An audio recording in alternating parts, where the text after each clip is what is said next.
quick break. I just want to say thank you for all the people around the world, Jamaica, Germany, Asia, Europe, South America. Thank you for listening to Leap of Hell. Thank you for the support. And remember, my book is out. You can find it on Barnes & Nobles and Amazon. It's called Parents Are Greatest Teachers. Thank you again for all the support. And now, back to our episode. Hello, everyone. This is your host, Alex Valgood, and this is Leap of Health. And today we have Mahwish Syed. Syed. There you go. I'm super excited to have her today. She's one of our guests for a 10-part series, Healing Through Cultivating Art. She's a fashion and interior designer. She's a storyteller. She's a writer. She's a proud mom. And I love your book. Let me get it here. Tell us the name of your book.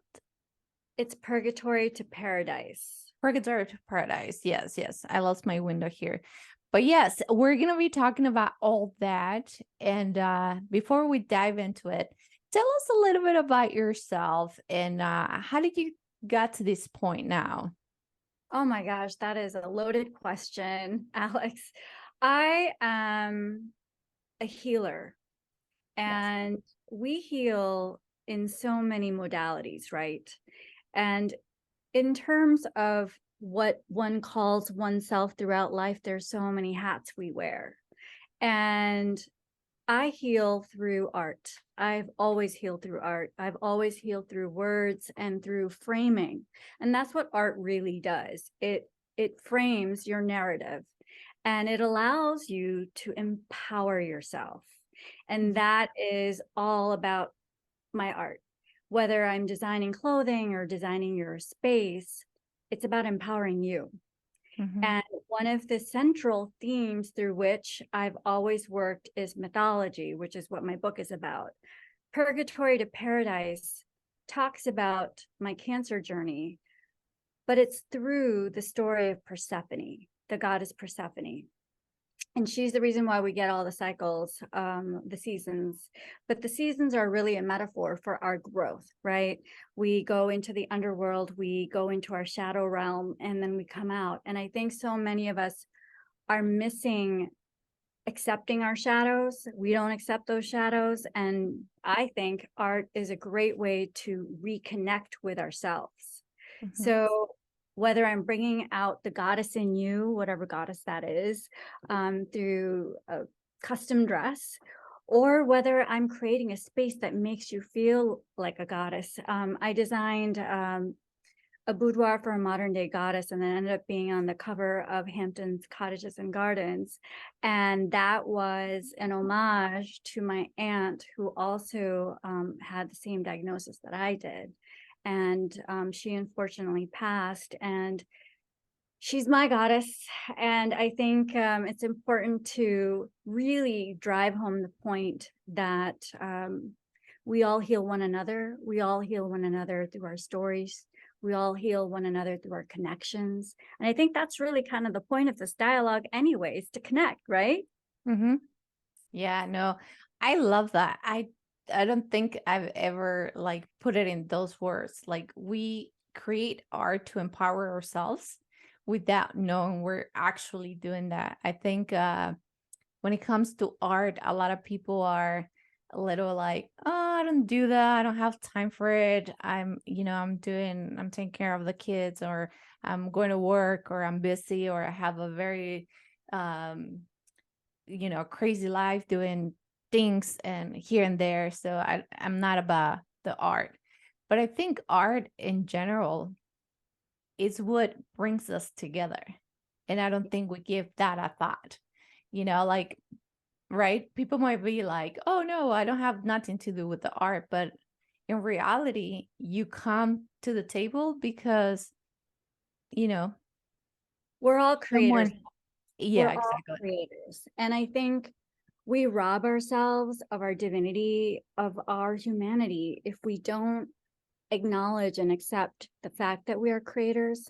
And just because some of us bring home a paycheck and says, oh, look, I made this and I got money for it, you still are valued as a creator, whether or not you make your money on it or not. Mm-hmm. That's really important, because to think creatively is our birthright. Yes. You just said it perfectly. I need to put that in a shirt too. Thank you. No, So yes, for sure. Go ahead. poetry for me, and words, and basically, stringing the pearls of the necklace, right? These words that I'm putting together, that has always been a huge part of my art. And it's funny, when I had my shop in the East Village many moons ago, I did collections where I screen printed. My cat's trying to get on. Here we go. Yep. No. I screen printed excerpts of my journals onto the clothing, and people started collecting my words and wearing them in secret. And like inside the lining of a jacket, inside the lining of a collar, inside the lining of a belt. That And is so cool. I have to bring that back. Like, that's something that I think we don't realize, but the word talisman, the idea that there are certain mantras or certain words that give you power, that ground you, that give you focus and clarity, that's so important, especially today, where we're bombarded by so much information. I think kind of like the simple roots of kind of reminding you to bring yourself down to yourself, to you, your core, is even more relevant than ever. Yeah, for sure. And it's funny that you mentioned that. It reminded me when I was in my early 20s. I moved in with at that time my boyfriend, and on the wall, we paint the walls, and within the paint and the wall, we put some of the some lyrics, like Ooh. lyrics of a song, with the music and everything within it. So every time we will pass by that little hole that I was painted with the music, lyrics and the whole thing, it was really cool. Yes, it was kind of cool just to see it every time we will walk that hole. So it just brought me back that, it's such an amazing thing to do in the clothes, such a great idea. And especially when the words are positive and they remind you of something or whatever. I think we don't give that much credit of all this art that makes us feel so special at times.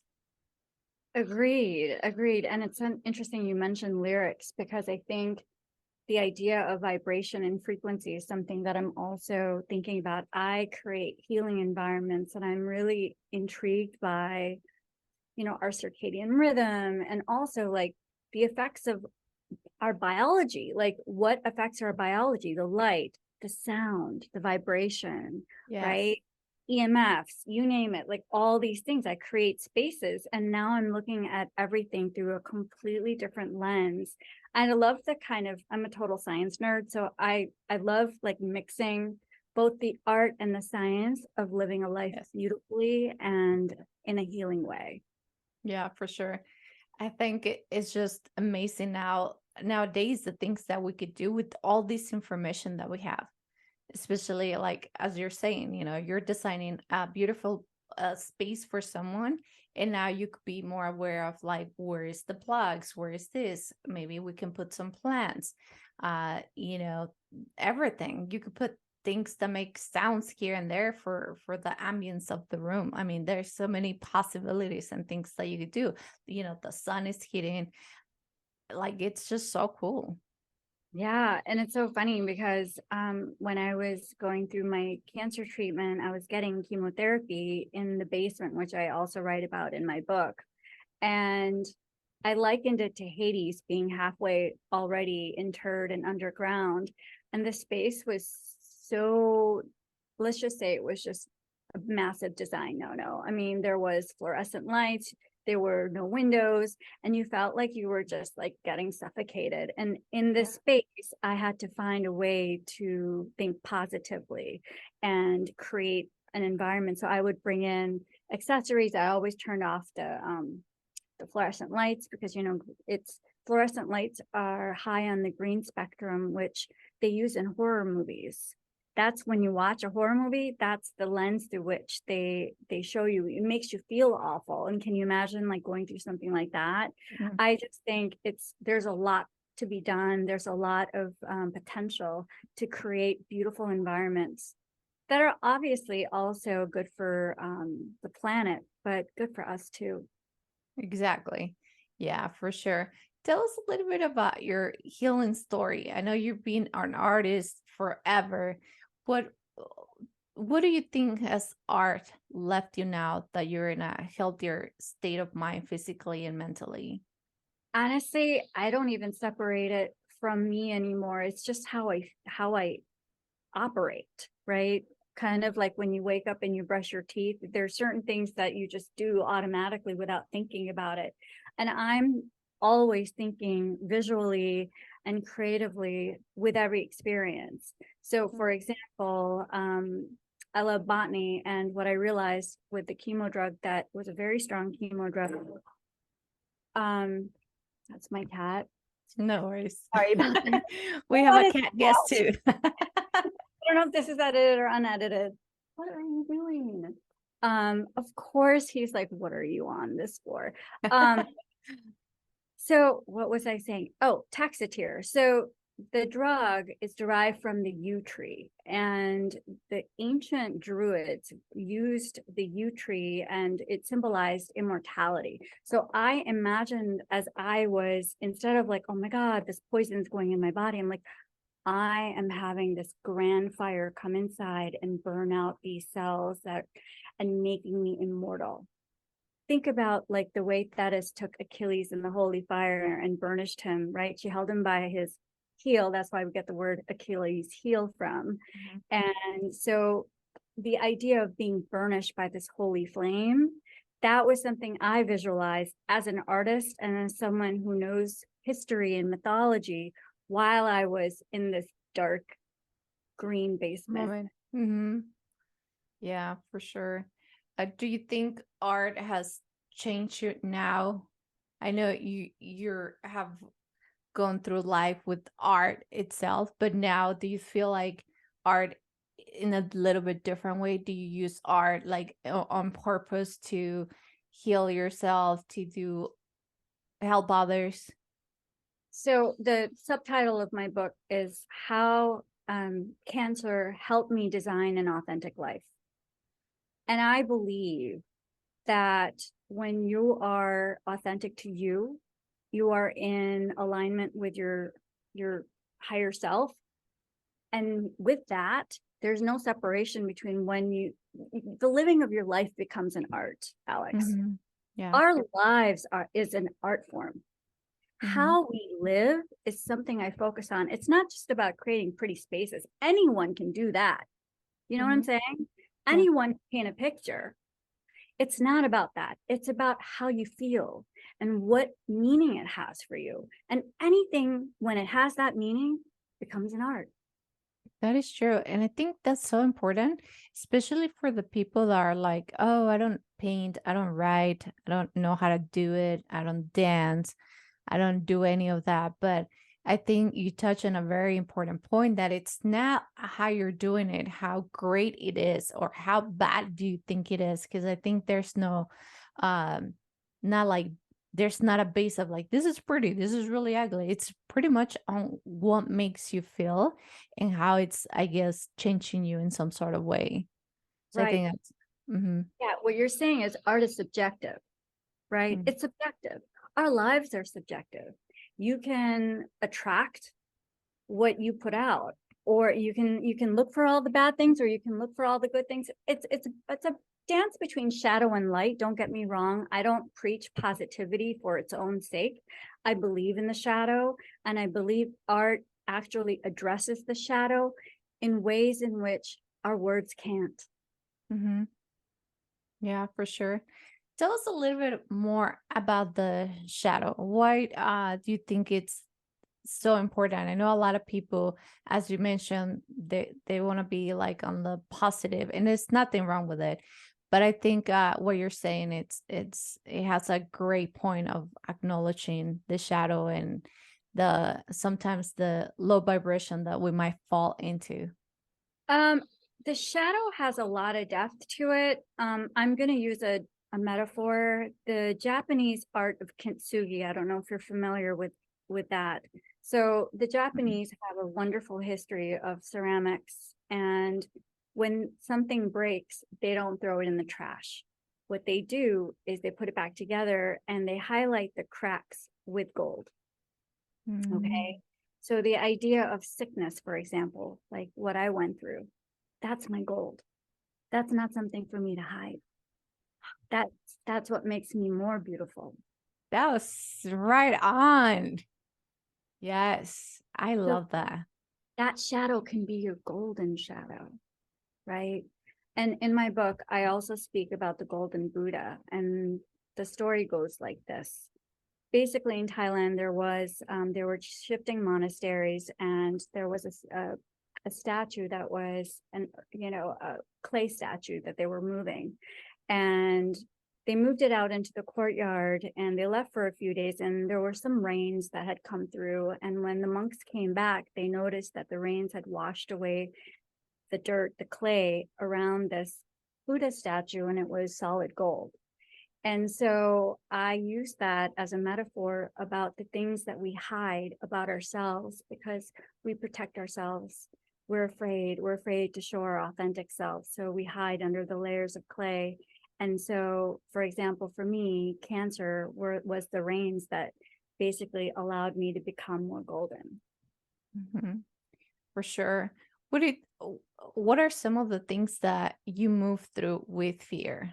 Like, what do you do with on those moments that you're like, no, that doesn't feel safe. I don't think it's a good idea.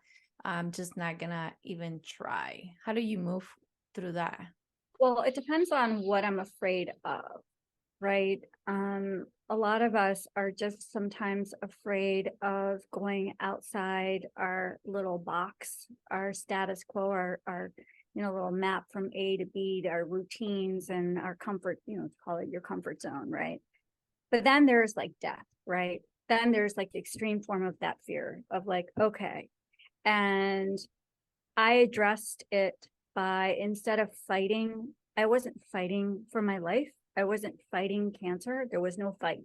There was no war against cancer. There was no war within my body. I actually loved me more through it, and I embraced death. So death and I were dancing together. The chapter in my book is called, basically, I described it like dancing a tango. Yeah. And basically allowing these forces that were greater than me to lead me instead of fighting with it, because you spend already so much psychic energy and physical energy trying to fight, and I needed to invest all that energy into my healing. Yeah, for sure. And you said it just so right. A lot of people that are going through cancer, they use that a lot. Like, I'm fighting the battle of cancer. I never, ever, I despise that rhetoric. I think the framing is really screwed up, because then you're in conflict with you. You're in conflict with you. I'm a single mom, I'm an entrepreneur, and my son was 9 when I was diagnosed. And the way I explained the cancer to him was that, my body's like a garden, it's very fertile. And basically, I don't know if you saw that. Cat flying. And basically, lots of flowers and plants grow in this beautiful garden, and also some weeds. And there was one weed that grew, and we're going to prune that weed out like I always prune in the garden. So I simplified it, but I truly believe my body is the garden. Our bodies are the garden. And you don't like poison the soil to get everything out. You kill everything else. So why poison myself with this feeling of I'm in a fight with my own body?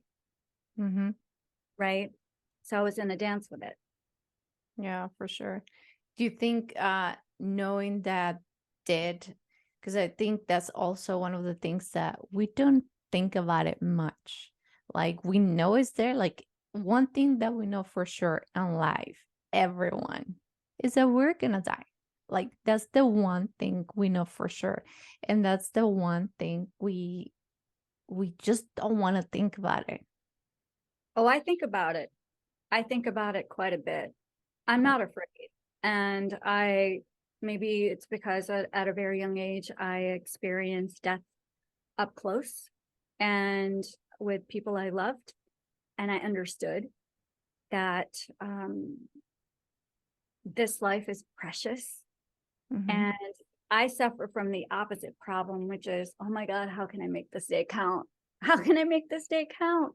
How can I bring the best out of myself to share with Hmm. the world? And I think right now, my life purpose is really all about using everything I've learned, all the wisdom, all the experiences to share them with Hmm. people who need this perspective. Yeah, for sure. I think thinking about that, it actually brings us more positive than not thinking about it. And I Yeah. think we have this taboo of like it's scary. No, I don't want to die. Like we have all these things, but I feel me like yourself, I had several health scares through my life. And I think the more I think about that, the more I live better, the more I live with a purpose, the more I have some sort of compass to keep alive and to actually make it count, as you said. Of course, of course. And any kind of health challenge, Alex, I think is a wonderful blessing in so many respects because it does force you sometimes to look at yourself differently. And if you always look at life as it's happening for you instead of to you, we're then we're empowered. We have agency to create with whatever's given to us and to Hmm. make a whole lot of straw. And that is true alchemy, right? Yeah. Alchemy is transmuting your sickness or whatever hurtful experience, heartbreak, and making meaning out of it. Yeah, for sure.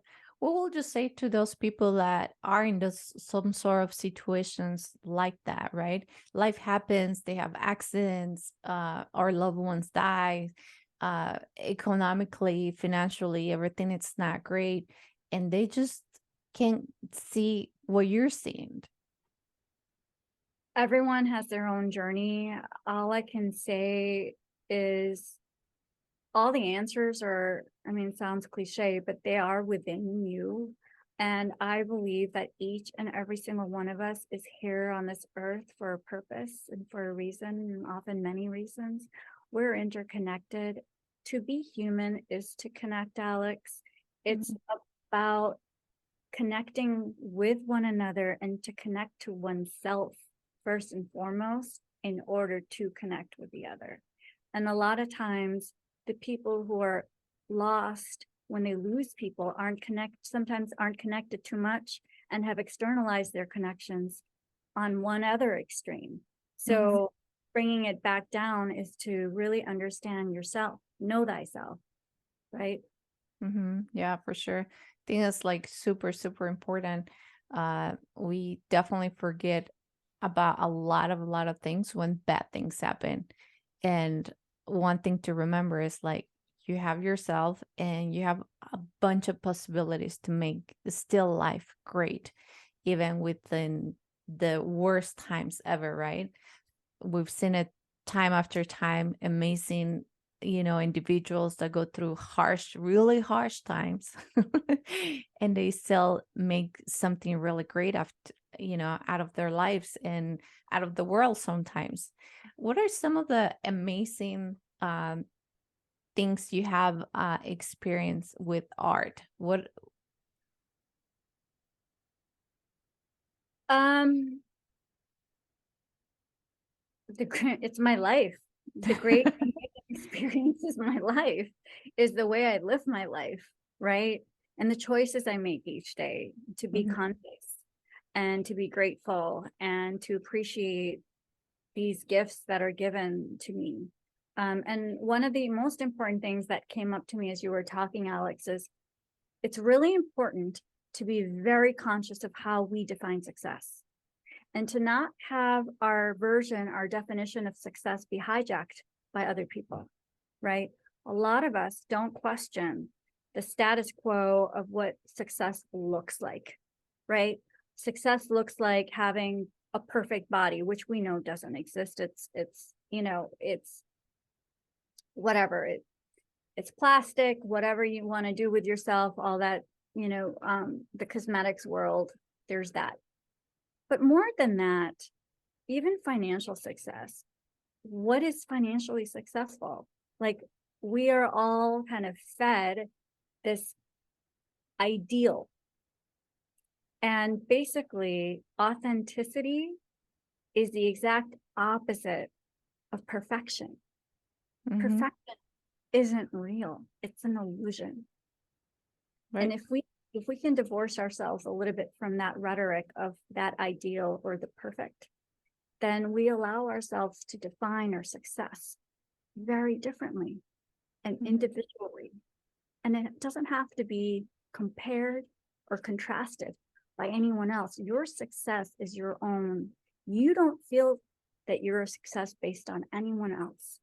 You are your own success. And once you can understand that and become autonomous in your own definition, then the world's your oyster. Mm-hmm.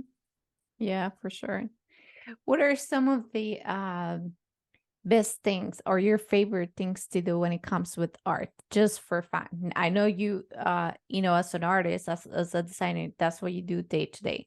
But put that aside a little bit. What are some of the things that make you just so happy? The go-to things that you're like, I have a few minutes here and there, I'm gonna do this. That's a good question. I'm an avid gardener. I love plants. So my happy place is potting and cutting and creating different things and searching for very special exotic plants. So that's one thing. The other thing is I'm constantly rearranging and tablescaping my place. I'm constantly, like, whatever the mood is, it's seasonal. I bring in like branches. I have like, dried hydrangeas. I have the most gorgeous fall display, and then, I have the gorgeous winter display. So I have so much, I have to pare down, but I have so many vases.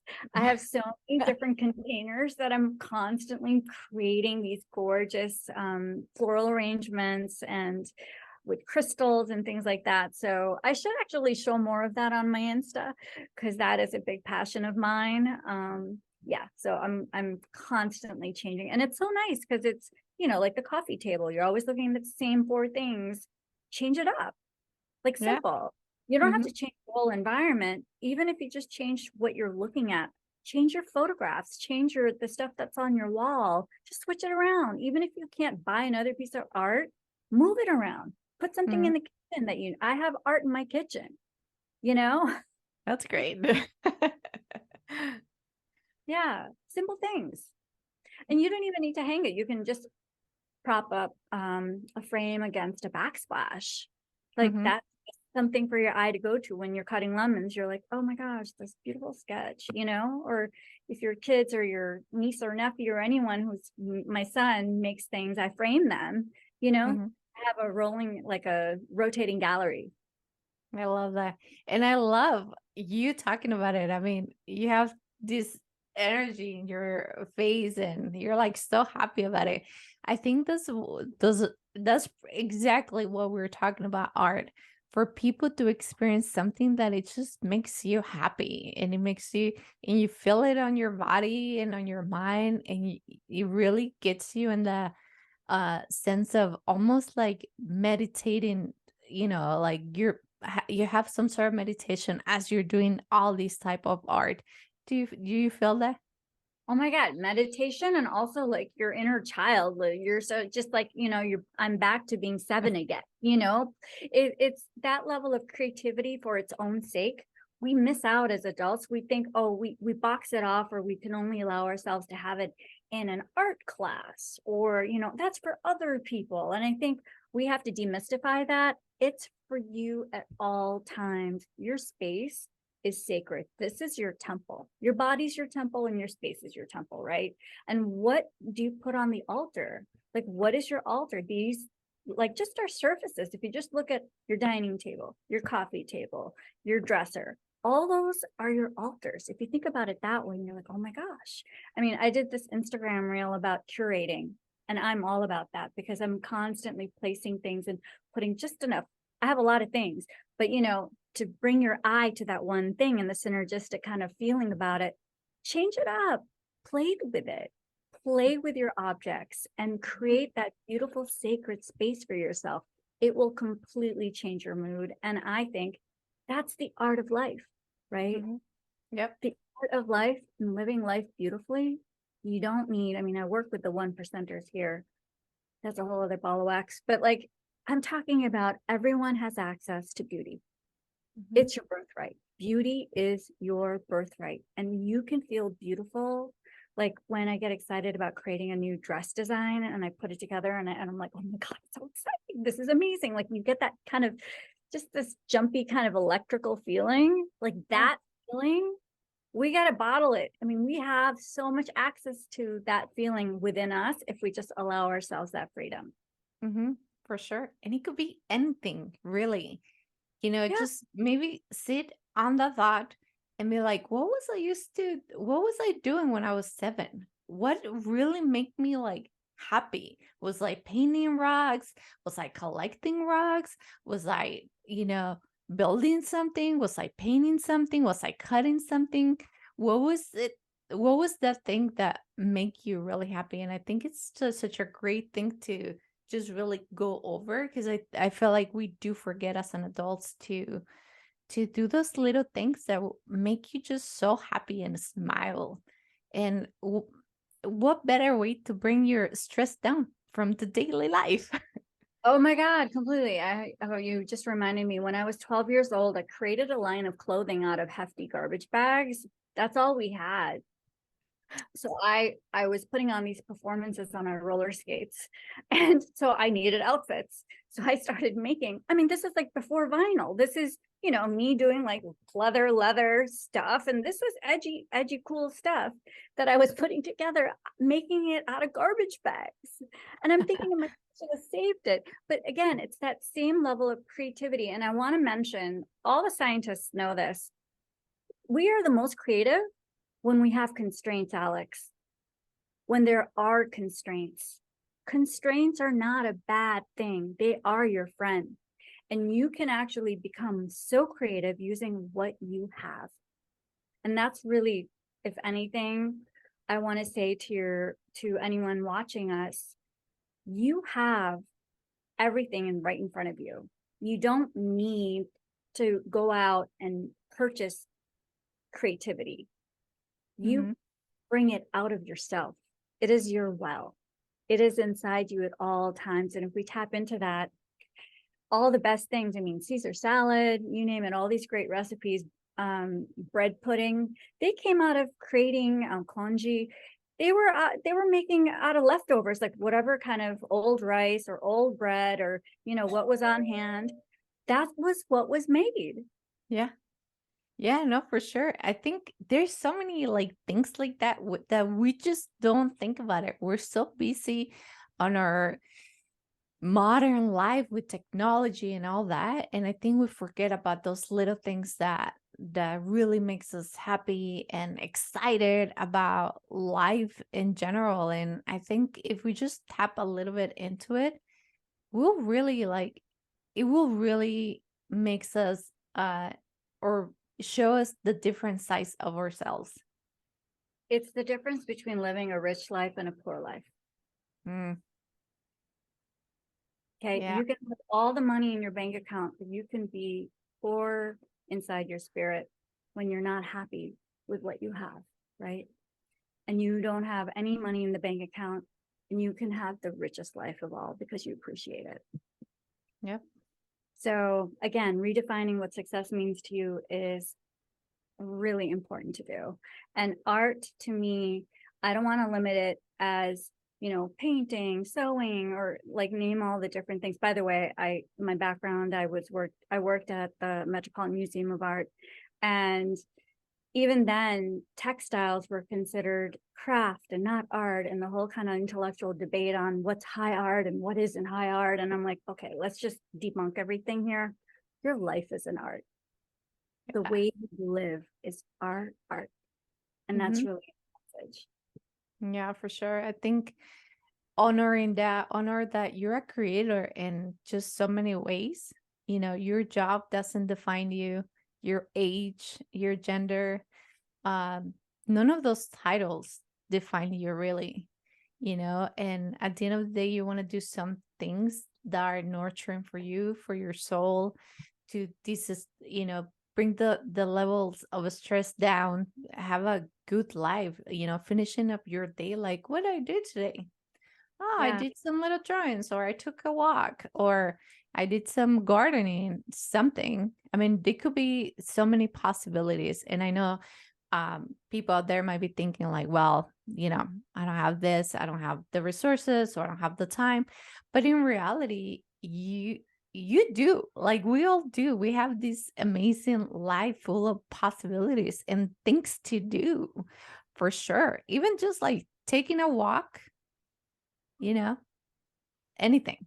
Look at the worldwide art form out there. I feel like everything that God has created for us is just the masterpiece. Walk around and stare at the trees and see how amazing they are. You really don't have to have anything. exactly. Well, we already have it. That's why. Yeah, that's We true. already have it. It's Yep. there. It's there. And I think we have actually more than we realize. It's just about opening your eyes to the bounty and the blessings that are around you. And yeah, hopefully, you don't have to go through cancer like I did to get to this point.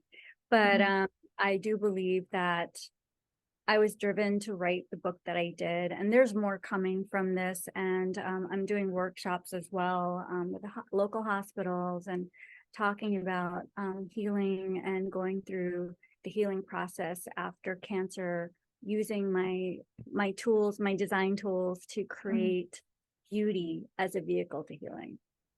Yeah, for sure. That's, I mean, that's so great. You're putting your experiences out there for people to see it and know that, life can be harsh and have difficulties, but it's not the end until it's the end. Oh my gosh, I come from a culture where you don't talk about any of that. And when I was going through cancer, I didn't talk about it until after it was over. And I suffered so much because even my extended family didn't know. And so the book came out from going the opposite extreme to finally letting people in on one of the greatest, most vulnerable, heartrending experiences in my life, to share that with a stranger.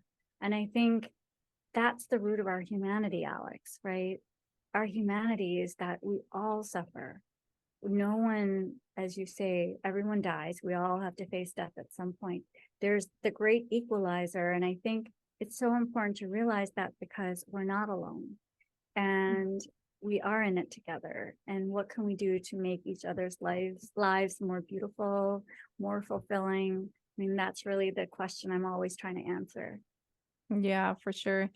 What will you say to all the listeners, people that are watching, that might need a tip or two on how to be a little bit creative? Like, where can they start? What can they do?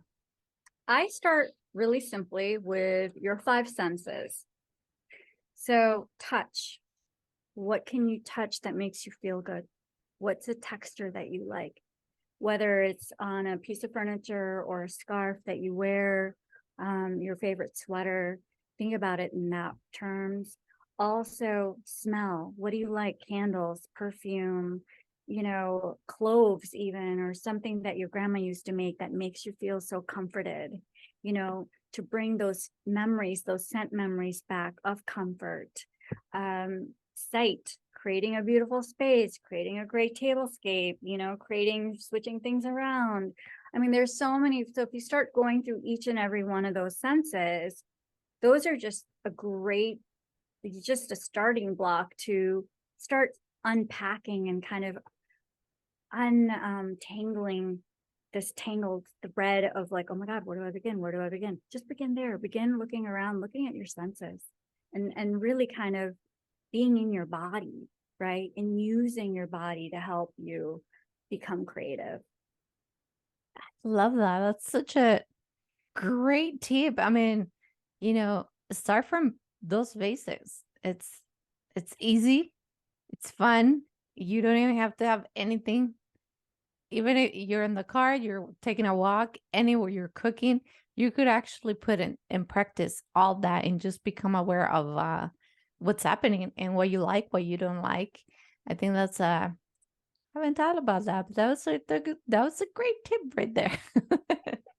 Thank you. Yeah, again, that's in my book. I'm really weaving my design tips, my experiences, and the storytelling to really bring together the main message. And the main message is that we all are light and shadow, and our lives are so precious. And let's try to do the best we can within what we have to create a beautiful life and to create an authentic life.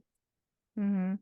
Yeah, I think that's just like the most important thing, like living the most authentic that you can, because no money, no good job or best job or whatever it is that you're going after.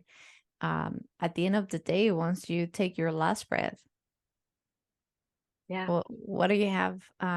What do you do? What do you have left? What was it that you're gonna take with you? I mean, right.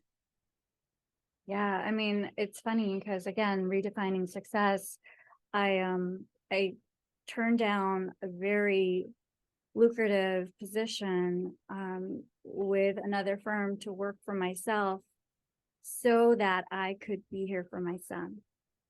And it was so important for me to spend that time with him. He's my one and only. And we had a crazy birth story, which I won't get into. But anyway, the point I'm making with that is my success, Alex, is that I have time with him. mhm. When he will remember this moment that we've been together. Of course, he's going to go off and, in a few years and be out there. But while this time is here, why not give him the best of me, all these nuggets of wisdom, these treasures, and a lot of love. And you won't get that back. It's Mhm. like you go off, he'll have the money. Will he have you? What's the greatest treasure? You are. Yeah, definitely the connections, the love. Really, there's nothing that we can compare with it, and we should really think about those things that makes us and that actually make our life whole. Yeah. Yeah. And so again, back to the humanity, I think it's a balancing act. It's definitely something that we all are trying to balance out, right? But again, to live a beautiful, authentic life, it's an art form. And Mhm. you may not get it right. Coloring outside the lines is okay. You're not going to be perfect. It's not about perfection. It's Exactly. about showing up, right? Yes. It's about showing up, and that's all. That's all we can do. That's it. I mean, drop the mic on that. You gotta show, you gotta just really go into the arena and try everything you can, because we live one life, and art, as you said it earlier, it's that one thing that connects us our life, that drives our lives, and that makes things just better and fun too. So why not? Yeah, yeah. As they say in Love Actually, love is actually what makes the world go round. So, Yay. And with that, I mean, we had such an amazing conversation. Go ahead. What was that? No, that's my bird. Sorry, I've got a whole jungle here. No, I was gonna say we had such an emotional conversation. Thank you for sharing such an amazing part of your life. I know it was not all pink, but as you said, the pink and the dark, we need to see both to appreciate both. And I love that. Thank you for the book too. If anyone wants to buy your book or see what you're doing, see the art and catch you on social media, where can they find you? The book is available on Amazon and Kindle, so you can go there, Purgatory to Paradise. And I'm on Instagram as Mahwish Syed Designs, and TikTok, Mahwish Syed Designs, and everywhere else. If you just Google my name, you'll find me. Yes, I will put all your information too and the information of your book too for anyone that wants to read your story and learn more about you. For Thank you. everyone that wants to know any more about my show, you can go on alexbalgood.com. You can find me on Facebook, Instagram, YouTube, Twitter, pretty much everywhere out there. And also remember, my book is out. You can find it on Amazon and Barnes and Nobles. It's called Parents Are Greatest Teachers. Thank you, everyone. Thank you for being here today. This was such an amazing conversation, and I hope you guys got all these golden nuggets and tips out there. Thank you for being here today, everybody. Have a blessed day. Bye. Thank you so much. Thank you.